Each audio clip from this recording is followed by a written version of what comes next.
Welcome into DC On Screen episode 308. This is our recap, spoiler-filled recap of Supergirl 2x10, We Can Be Heroes. To recap, Mon-El seems to be ready for battle and Winn needs some sleep. After Livewire appears to be broken out of jail, Kara and Mon-El head out to track her down. Mon-El screws up guarding some civilians, and Guardian has to put his neck out to save a bystander. He gets himself knocked out in the process, and Kara learns that Guardian is James Olsen. This goes over poorly, and Kara swears she'll stop him from risking his life. He essentially tells her, good luck with that, because he's got some big old balls. Mm-hmm. It turns out that Livewire is abducted and not rescued, though. Or was abducted and not rescued. And when Winn tracks her location, he lies to Hank and Supergirl and secretly feeds the location to James in an attempt to prove their worth to Supergirl. Mon-El overhears the location and their plan, so he shows up to help. Not realizing what they were in for, the scientist gets the drop on Guardian and Mon-El, and they get themselves captured, forcing Winn to come clean to Supergirl. She shows up, releases everyone, and forms a temporary alliance with Livewire to stop the scientist. After deciding not to just kill the Doc, Supergirl even agrees to let Livewire have a running start before tracking her down again, just in case she's decided not to be a villain anymore.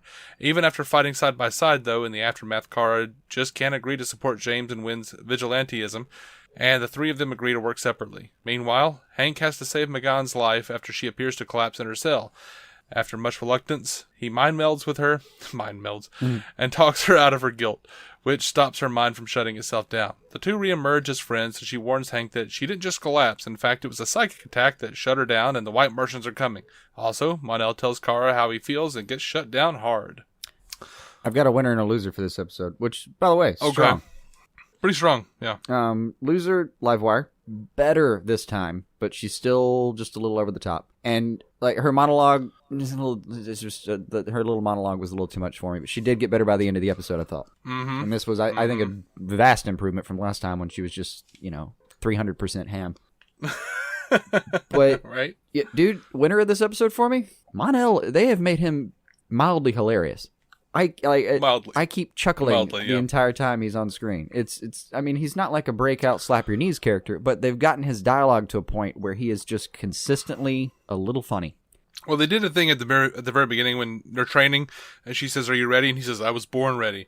And I firmly am in the camp that believes "I was born ready" should be stricken from fiction from here on. Like, it should go to trope hell, where it'll die. I don't ever need to hear "I was born ready" ever again. Unless you're making fun of it. Yeah, unless it's like, you're talking to Red Tornado, and he was like, "Are you ready?" And he was like, "I was born red." Oh, good. Are you talking about Connor Kent? Like, I was born ready. No, you were cloned ready. Oh. Yeah, okay. That'll work. You can live with that one. But yeah, like Mon-El the entire episode, just like early on, mistakes were made, but fewest cardboard fatalities yet. Mm-hmm. I thought James was a professionally handsome desk person. That was a good one.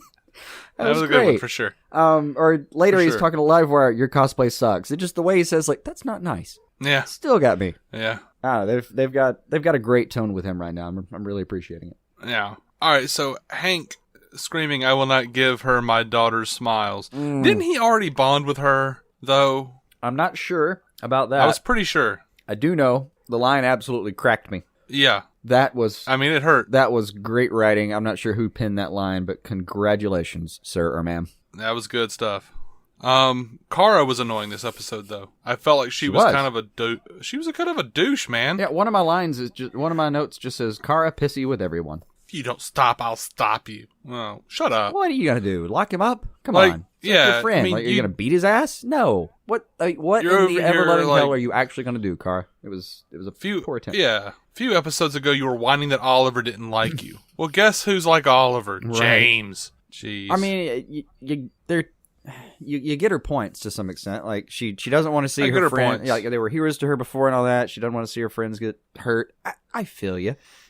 We expect out of someone like Supergirl, we expect them to be a little more magnanimous and kind of understand that they don't want to lose those people, but they know where they're coming from. She shouldn't want her friend. This is, again, if you're wearing that S on your chest, you shouldn't want your friend to have to limit who they are in any capacity. Yeah. But when she said, "I'll stop you," and he says, "You're welcome to try," I wrote, "Damn, Guardian v Supergirl." Right. Dawn of Petulance. Oh, God, yeah. That's good. Oh, that's good. By the way, if you can fly, you shouldn't be on such a high horse. That's all I'm saying. Oh, Bedink Tone. That's my quick drum hit. I like it though. Thank you. Though Winn and James not telling the team where Livewire was, dumb move. Why would you do that? It was a stupid strategy. I understand why you do that, but gosh. Oh, by the way, Winn early on got me with his introduction to Livewire. Behold, ye mighty and despair. Yeah. I love it when they give him big lines like that. Yeah, that was good. Did you know that most scientists experiment on themselves first? No, I didn't. Because that doesn't sound like it's a real thing. Works. I don't think that's true. I have done at least a brief analysis of the scientific method, and it does not go that way. All right, speaking of science, though, Winn later. Yeah. Winn, how? Short answer is science. Yeah, that was good. That was great. I enjoyed that. That was awesome. So I actually have here in the Kara High Horse. You have a box of High Horse. Yeah. I just wrote James and Winn are awesome. Screw Kara. Yeah. So you know whose side I was on this episode. Yeah. And you know damn well they're gonna put them together. I thought it might be after that, but then it was too early in the episode. It's too early in the arc for her to be on board. I don't think they were going to turn around in one episode. They're going to drag that out. I knew that wasn't happening. Now I was just like I knew she was going to kind of say no to what's his face, Mon-El. Yeah, that's the thing. I'm not disappointed with the show for what they did with Supergirl and Guardian. I get that they want to tease that out for just a little bit longer. I get that. I can roll with that. Sure. James's reaction alone to I guess that's how it's going to be was fine. But Mon-El, I thought there should have been a little more there. Like she puts nothing out. Like he literally, I don't know that I've ever seen someone in fiction throw themselves out there that hard. Or at least it has to match that 10 out of 10 level of putting yourself out there. Mm-hmm. And yeah, she gives him nothing, just nothing. Like, all right, cool, bro. We'll work together. That's cool. Partners. Yeah. Yay. I mean, I've known girls who did that. Just shut down when you confront them with any amount of emotion. Oh yeah, no, totally. I've totally Mon-El'd this thing before, but you just kind of and it is rough. There's a lot of sweating during and after that situation, and before. Of course, I've had girls do that to me when I'm just like, "Hey, how you doing?" Yeah. Oh, okay. You're having some sort of stroke, I see. Well, good day.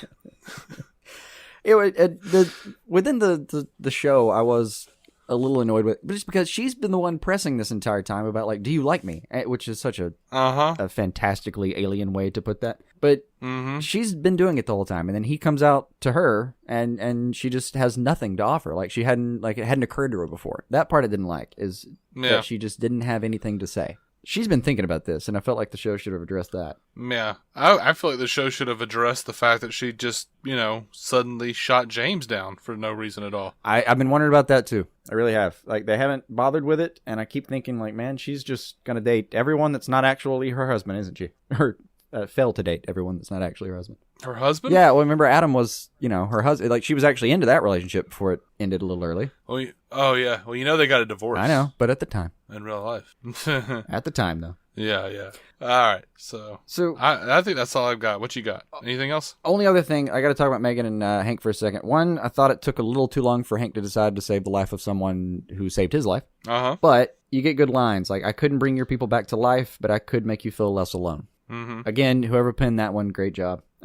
Sure. Yeah, so we just get to look forward to some, freaking White Martians coming, right? I would assume, yeah. Yeah, I think that was it. Oh, hooray! And James, I'm a little shot. That's all I got. That's funny because I thought Winn was a little shot. Yeah. Ba-doom, boom. Ba-doom. All right. I'm going to start recording these in my music room so I can properly support you. All right. Pretty good episode overall.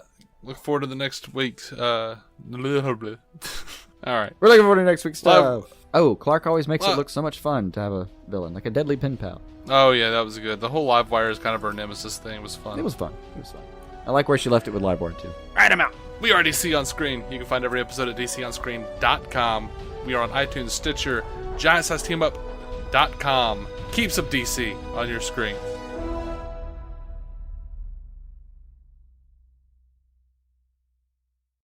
Why don't more infant formula companies use organic, grass-fed whole milk instead of skim? Why don't more infant formula companies use the latest breast milk science? Why don't more infant formula companies run their own clinical trials? Why don't more infant formula companies use more of the proteins found in breast milk? Why don't more infant formula companies have their own factories instead of outsourcing their manufacturing? We wondered the same thing. So we made ByHeart, a better formula for formula. Learn more at byheart.com.